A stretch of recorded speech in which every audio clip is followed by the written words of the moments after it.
The winning blueprint presents.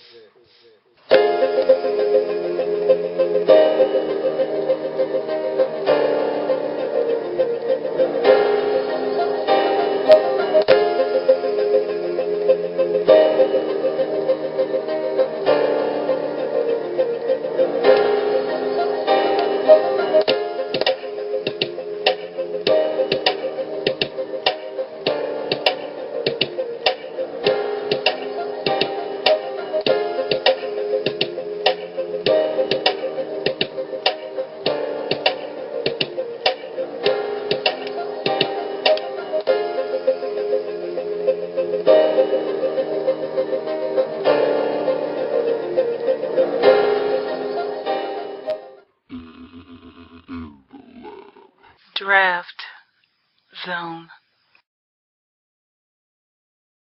Welcome, you are in the lab room. I'm your host, Lou. Thank you for joining me. Happy Draft Day!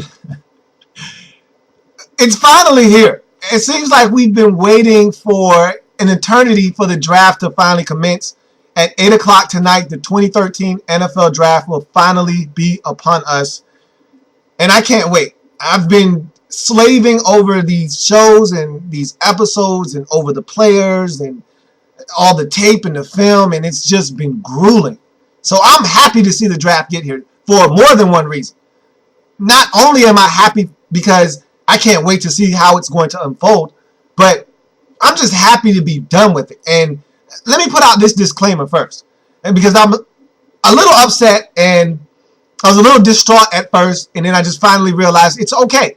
But I'm a perfectionist, and there are imperfections in what I do because for the simple fact that I am not at the level that I want to be quite yet. But either way, I did not get to every single team on the draft game before the draft. And it's because of one simple reason. My software absolutely failed me the other night. I recorded all of these shows, and I went through it after I was done, and it wasn't working. And the look on my face was priceless when I realized that all the hard work, all the hours I had just spent working on this show for no reason, all for naught, was priceless. And I was fuming.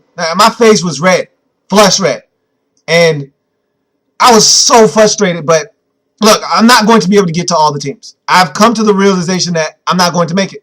That night that 3 or 4 different teams footage got essentially destroyed because the software did not work, it stopped me from achieving my goal of getting every team done in the draft game. So for those teams that I did not get to, I really apologize. I sincerely do. But it's going to be useless to put out the draft game now when the draft is finally here. So my software got me.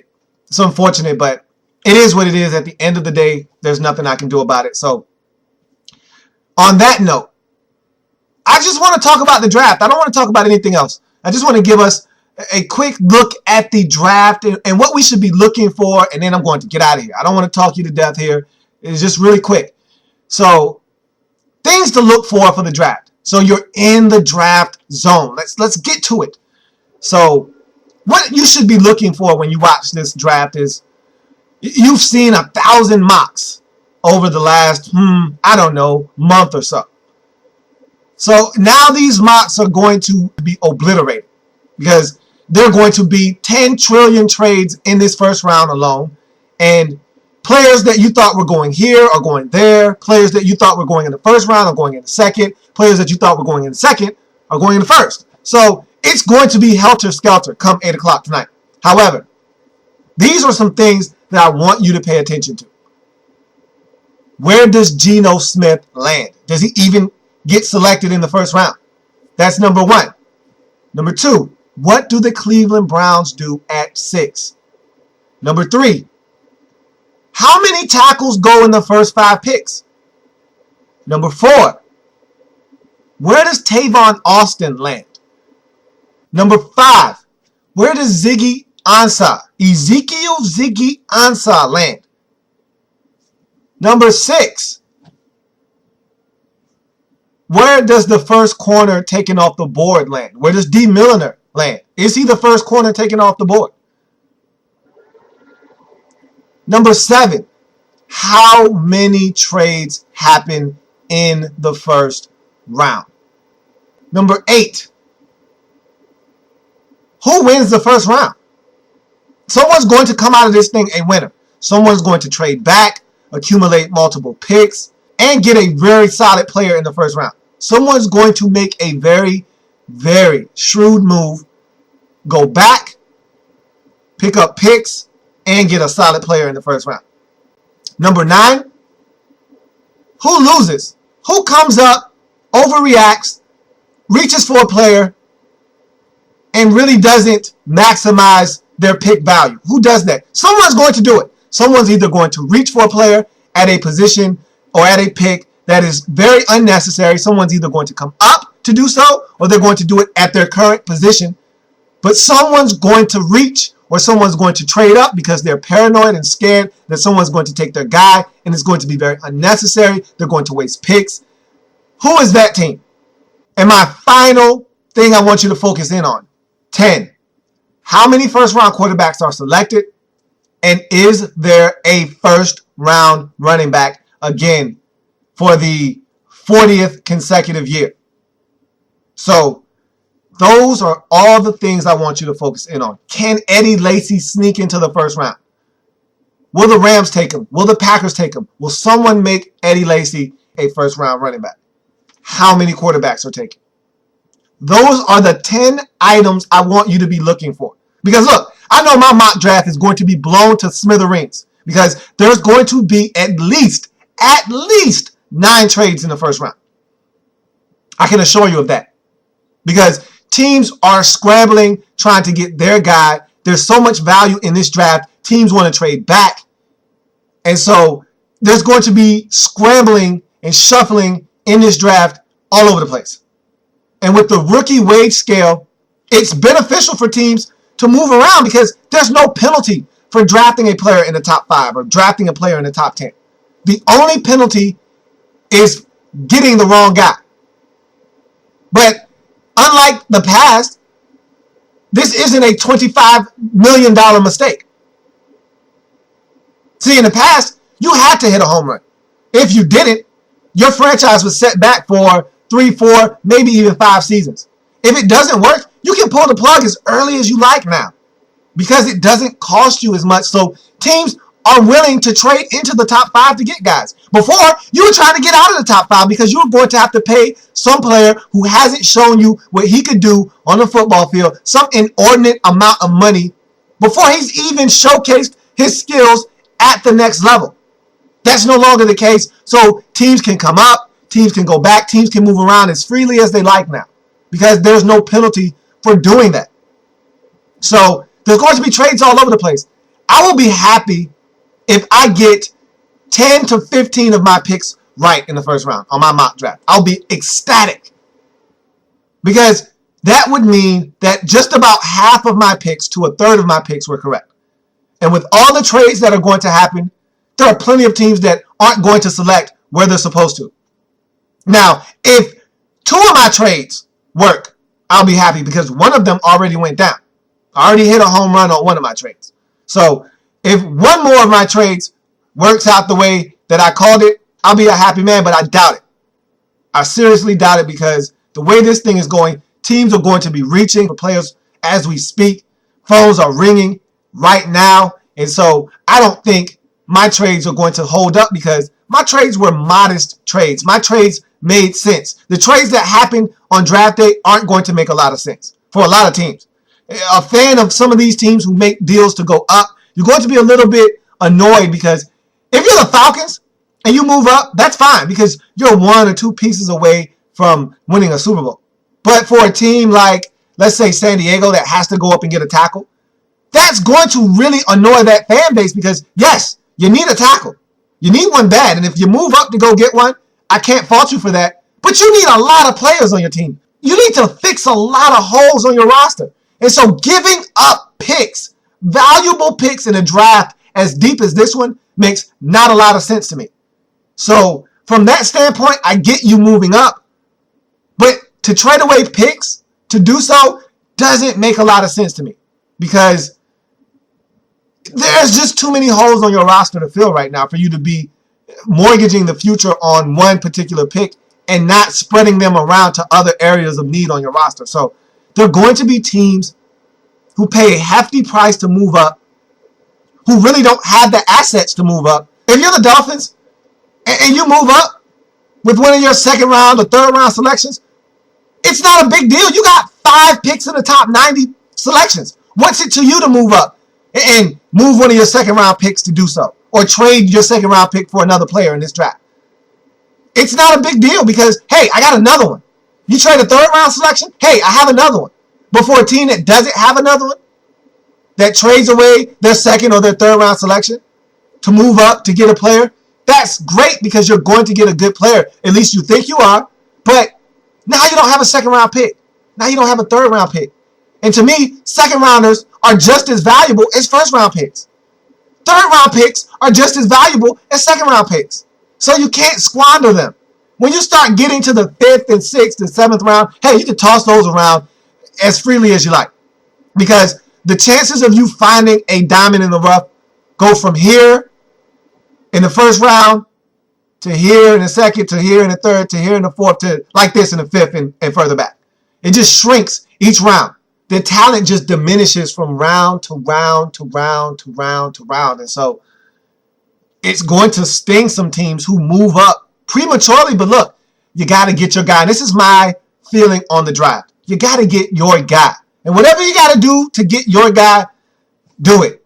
And I don't care if the consensus around the league is that the guy that you covet is a second round grade. If you got a first round grade on this guy, take him. Yeah, maybe you did reach for him. But if it's your guy, if you think he can help your football team, make the move. Because at the end of the day, what's good for that person or that team may not necessarily be good for this team or that team. This guy might be a perfect fit for my scheme, might be a horrible fit for another team. So while they might have a second round grade on him, might be a first round grade for your franchise. So look, so get your guy. But if at all possible, use the least amount of resources to do so.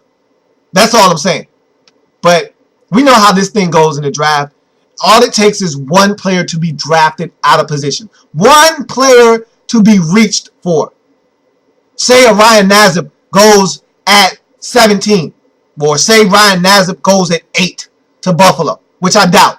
But let's just hypothetically speak and say that he goes at 8. All of a sudden now, all the other teams that are looking for quarterbacks get antsy.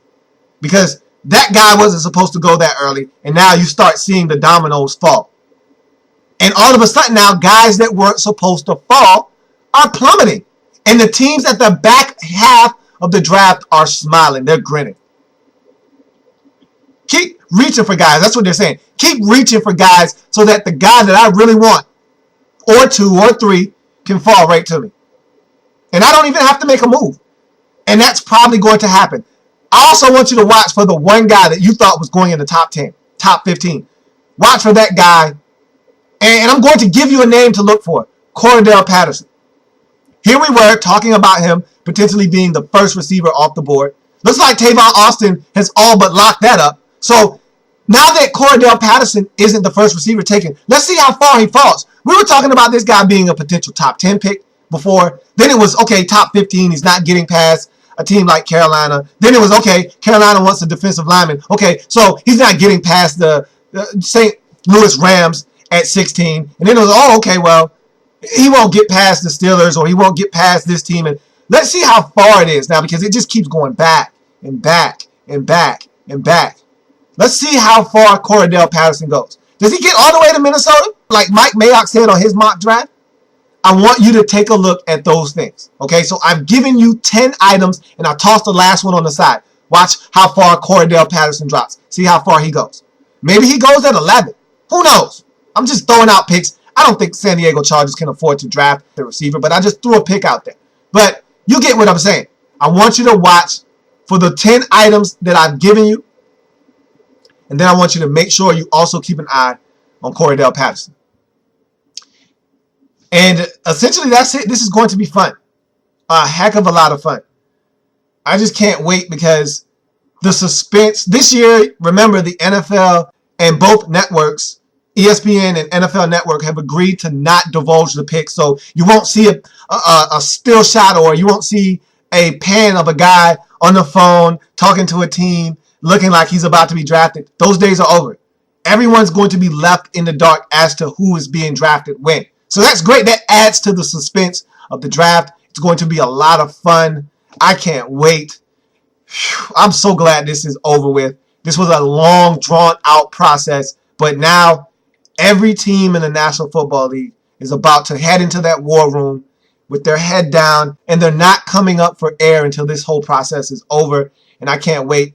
Every team in the league are about to have at least anywhere from 5 to 15 new additions on their football team, and it's going to be great. Can't wait. Bart Scott, can't wait. So enjoy it tonight, and you'll see my face again after this thing has concluded. I may break down the first round, I may not. It all depends on how wacky it is. If this thing is just haywire and it's nothing like we expected, I'll probably be back to break down the first round. But if it goes pretty smoothly and there's not as many trades as I thought it was going to be, guys don't fall as far as I think they are, and it's not as helter-skelter as I made it out to be, then I might just let it pass by and let the whole thing happen and then come back and break it down after that. But we'll see. I feel like this first round is going to be crazy, and things are going to be spinning around and swirling. If you turn the channel for 5 seconds and turn back, a trade would have happened and you won't know what just happened. The Oakland Raiders were on the clock. You turned the TV and you came back, and the Miami Dolphins were on the clock. You just don't know what's going to happen. So stay tuned. I'll be back to break this whole thing down. As always, many ways to contact or view the show. There's Facebook, In the Lab Room is the Facebook page. There's Twitter, @In the Lab Room is the Twitter handle. There's YouTube, Louie T is the page, LOUIETEE. Please subscribe to the page if you haven't already done so. And then there's the inbox, In the Lab Room @gmail.com is the inbox. Please drop a message in there if you like. I'll be back to break this thing on down, whether it be the first round or the whole draft in its entirety. Either way, I'll break it down, and I'll break it down with each team talking about their picks, what it means for their football team, the likelihood of all of their picks making their roster, and so forth and so forth. So enjoy the draft, and then we'll come back and we'll talk about it either tomorrow or we'll come back and talk about it on Monday. Either way, enjoy the draft. Want to see you back here, same time, same place, and as always, have a good one. Enjoy the draft. I know I will. You do the same. Have a good one.